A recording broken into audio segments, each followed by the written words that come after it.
Salut, c'est Nicolas d'Youngdata. Aujourd'hui, on va découvrir ensemble c'est quoi une application métier. Parce que franchement, quand je dis on crée des applications métiers, les gens me regardent un peu comme si on était des développeurs chez Apple en train de coder la dernière mise à jour de l'iPhone 18 Pro Max. Alors souvent, la réflexion, c'est une application métier, c'est-à-dire une application sur ton téléphone, sur mobile, à quoi ça sert, c'est quoi métier. Donc toutes ces questions, on va y répondre aujourd'hui. Donc vous inquiétez pas de blabla ou de jargon technique, on va directement passer à la définition d'une application métier.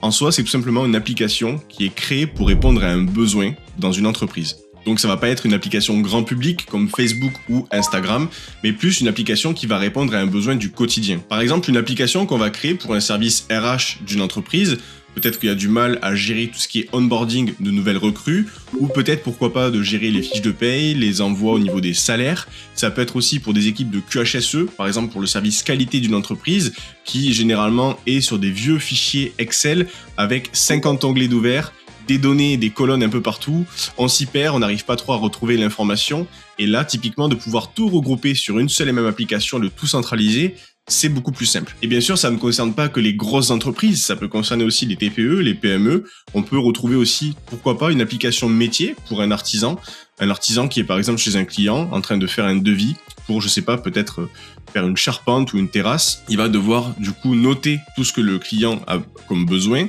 et devoir ensuite rentrer, faire un devis. Des fois, ça prend peut-être une semaine, etc. Alors que là, on pourrait très bien créer une application métier pour cet artisan qui pourrait tout simplement rentrer les prix d'achat de ces différentes fournitures, ces différents services, et ensuite en dictée vocale, donc l'artisan pourrait dire, ben voilà, je suis chez Monsieur Robert, je suis en train de faire justement un devis pour une terrasse, etc. Voici la quantité, voici combien de lamelles de bois, et ensuite derrière on pourrait, pourquoi pas, intégrer aussi de l'IA qui viendrait comprendre le besoin et pouvoir rédiger un devis en espèce de 1 ou 2 minutes et de l'envoyer directement par mail. Une petite validation, on appuie sur envoyer et le devis est envoyé au client en l'espace de 5 minutes plutôt que d'attendre des fois une semaine. Donc c'est parti, imaginons on prend l'exemple de cette application qui est une application flash incident pour du QHSE. Par exemple, une personne vient de tomber ou en usine de production sur une chaîne, on a un carton qui est resté bloqué. On peut venir tout simplement sur notre téléphone, ouvrir directement l'application, venir déclarer un incident. Ici, on va pouvoir choisir parmi un différent type d'incident. Est-ce qu'il y a eu un accident? Est-ce que c'était un presque accident? Est-ce que c'est une situation dangereuse? Donc, par exemple, situation dangereuse, on va choisir aussi la zone de stockage. On pourrait très bien mettre, pourquoi pas, une map de l'entreprise pour vraiment avoir les plans, etc. Une description courte, carton en plein milieu. Je peux venir aussi choisir et mettre une photo, donc prendre une photo directement du lieu. Est-ce qu'il y a eu un blessé ou non? Et mesure prise immédiate, oui. Et à partir de là, je peux envoyer. Donc là, on a un numéro d'incident, on peut refaire aussi une nouvelle déclaration ou retourner à l'accueil. Et quand je vais dans mes déclarations, on peut venir retrouver les différentes déclarations avec la date et l'heure. On pourrait aussi ajouter par exemple la personne qui a déclaré cette intervention-là, cette situation dangereuse. Et on peut retrouver directement la fiche avec justement le déclarant avec son adresse mail. Mais on pourrait très bien mettre son nom, son prénom, son type de poste, etc. Donc ici, sur cette application, on arrive sur un QSE audit. Bien souvent, dans les services de qualité, on va avoir différents audits à réaliser pour tout ce qui est qualité ISO, environnementale et santé et sécurité au travail. Donc on peut démarrer différents audits. Par exemple, on va prendre celui de sécurité au travail. Donc là, on a justement des questions qui s'ouvrent avec savoir s'il y a un statut de conformité, etc. Donc on va pouvoir venir cocher. On peut aussi mettre des actions correctives, donc un titre de l'action, pouvoir nommer aussi le responsable, la date, l'email, etc. et gérer aussi une priorité et on pourra venir créer l'action. Et en fonction de ça, on peut venir donc enregistrer l'évaluation et on passe à chaque fois à un critère suivant qu'on va pouvoir venir répondre et à la fin, on va pouvoir justement faire un audit interne de notre entreprise, de notre service et savoir si tout se passe bien. On peut aussi du coup donc, retrouver les différents audits qui ont été faits. Là, on voit qu'ici, par exemple, j'ai la progression. On voit que je me suis arrêté à la première question. On a aussi le pourcentage d'avancement. Donc tout ça, c'est ce qui permet de tout centraliser plutôt que de tout avoir sur un fichier Excel ou encore sur des papiers à l'écrit, comme il y a beaucoup d'entreprises encore qui l'ont. Ça permet de vraiment avoir tout centralisé, de donner l'accès à la personne qui souhaite dans ce service pouvoir y avoir accès, le partager à une autre personne qui va pouvoir peut-être réaliser l'audit, etc.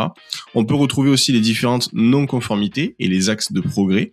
Donc on peut venir cliquer sur la petite carte et on a justement toute une vue d'ensemble avec une compréhension de l'organisme et du contexte avec différentes choses comme le statut, le référent, le délai réalisé, le délai prévu, etc. Et on peut venir retrouver les différentes corrections, les actions à mettre en place et si ça a été vérifié ou non. Et ensuite, on peut retrouver différents rapports. Pareil, on ouvre et on a un rapport assez cool où on va pouvoir retrouver les différentes datas, les différents critères qui ont été évalués, savoir si on a des conformités, des non-conformités, avoir un taux de conformité, les actions correctives si elles sont en cours ou autres.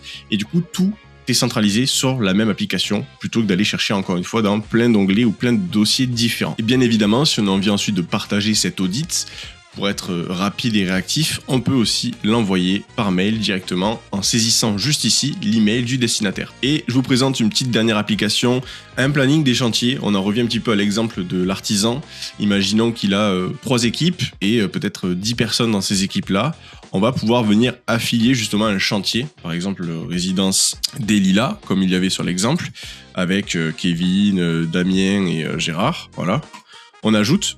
Et instantanément, on voit que le lundi 26, la semaine 5, janvier 2026, on aura l'équipe alpha qui sera sur ce chantier-là. Et on va pouvoir aussi du coup gérer nos équipes, pouvoir ajouter une autre équipe, par exemple équipe Young Data, j'ajoute une équipe. À partir de là, on voit qu'elle est ici, je peux venir la modifier ou la supprimer, changer la couleur. Et je vais pouvoir, par exemple, le mardi 27, on voit qu'ici, l'équipe a été rajoutée et je peux venir ajouter un nouveau chantier. Voilà, j'ajoute. Et on retrouve quelque chose de très visuel. On a un planning directement. On va pouvoir switcher de semaine en semaine et voir les différents chantiers qui ont été justement réalisés par nos équipes.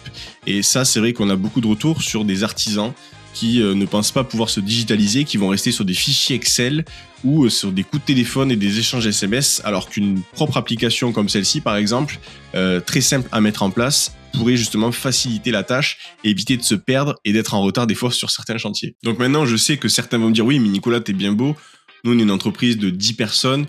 Une application, enfin, je vois pas trop l'intérêt, on n'a pas besoin de ça. » Détrompez-vous justement. On va calculer, faire un petit calcul rapide, mais imaginons, on prend l'exemple de l'artisan, un artisan plombier, il a 3 employés.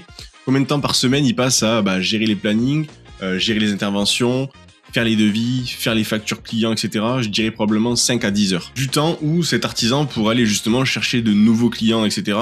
C'est du temps qu'il va perdre sur des tâches chronophages, très manuelles et répétitives, tous les jours au quotidien d'aller remplir des fichiers Excel, envoyer des mails, passer des coups de téléphone, alors que tout ça pourrait être centralisé dans une application avec de l'automatisation aussi derrière, qui enverrait des mails automatiques, etc. Avec une application métier qui serait vraiment toute simple. Vous prenez votre téléphone, ça peut être de la dictée vocale, il y a des automatisations qui se déclenchent et des choses sont envoyées à droite à gauche. Bref, on va pas pousser la chose, mais voilà, je tenais à faire cette vidéo parce que c'est très important de montrer ce que c'est une application métier, que ça peut être un mini besoin et une mini application qui répond à ce problème et qui va faciliter la chose, plutôt que d'aller payer des outils avec des licences mensuelles qui vont parfois des fois en centaines d'euros, voire des milliers d'euros, suivant ce que vous allez prendre comme logiciel, où la plupart du temps, on va se servir que peut-être de 3 fonctionnalités sur toute l'application, tout le reste on n'en a pas besoin, et peut-être que des fois on aimerait avoir d'autres fonctionnalités, mais que au final, l'outil qu'on utilise ne va pas mettre en place parce que c'est pas intéressant pour eux et parce qu'il y a que vous qui avez cette demande. Et c'est là où vient l'intérêt d'une application métier. On peut justement créer ce mini besoin en interne pour votre entreprise, vraiment que pour vous. Donc on va faire un calcul très simple. Imaginons que maintenant une application métier, votre devis, à la place de faire en 20 minutes, vous mettez 2 minutes. On va dire que vous gagnez peut-être avec votre application ne serait-ce que 5 heures par semaine. 5 heures par semaine, sur le total d'une année, sur 52 semaines, ça fait 260 heures. Donc presque 2 mois de travail. Et je parle même pas du fait que vos clients vont être contents parce qu'ils ont reçu leur devis en 5 minutes, alors qu'avant c'était peut-être des fois au bout d'une semaine. Et là c'est un exemple pour les artisans, mais c'est pareil aussi pour les services RH, QHSE, etc. On va utiliser des ERP, des CRM comme Sage ou autres. Alors c'est très bien, c'est des très gros logiciels, mais qui vont peut-être pas être forcément adaptés au nombre d'employés qu'on a dans des TPE, PME ou même des grands comptes. Des fois les outils ne suffisent pas clairement à répondre à un certain besoin. Donc voilà, vous savez ce que c'est maintenant une application métier. C'est un outil sur mesure fait pour vous. Et bien sûr, ça résout des problèmes spécifiques, ça s'adapte à votre métier, à votre environnement, votre entreprise. Donc voilà, le développement d'applications, c'est ce qu'on fait au quotidien chez Young Data en accompagnant des PME, des ETI, des grands comptes. Bref, vous pouvez retrouver un petit peu tous ces cas d'usage qu'on a pu créer pour des entreprises comme McCain, Royal Canin, Bouygues Construction. On a mis des applications métiers en place pour eux. Vous pouvez les retrouver sur notre site web youngdata.fr Dans la partie cas client, vous allez pouvoir découvrir justement à quoi ressemble leur application. On partage un petit peu les insights de ce qu'on a pu développer. Si vous voulez qu'on discute d'un cas précis pour votre entreprise, n'hésitez pas à nous contacter via notre formulaire de contact ou à prendre un rendez-vous directement. Et puis on se retrouve prochainement pour une nouvelle vidéo.